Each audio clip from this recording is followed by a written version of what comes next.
বিগত 2 দিন আগে বাংলাদেশের একজন কন্টেন্ট ক্রিয়েটর কারিনা কায়সার নামের ভারতে চিকিৎসারত অবস্থায় মারা গিয়েছেন। এই মৃত্যুর জন্য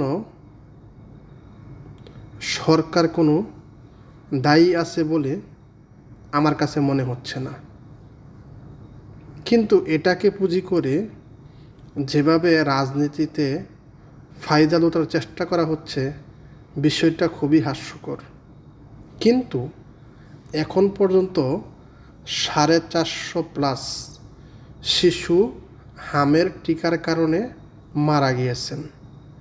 এটার জন্য রাষ্ট্র দায়ী আছে, সরকার দায়ী আছে, কারণ ওনারা সঠিক সময়ে সঠিকভাবে ওই ওষুধটা দিতে পারে নাই। এই কারণে এখন শিশুরা বিভিন্ন অসুখে আক্রান্ত হচ্ছে, যার জন্য অনেকেই মৃত্যুর কোলে ঢলে পড়ছে।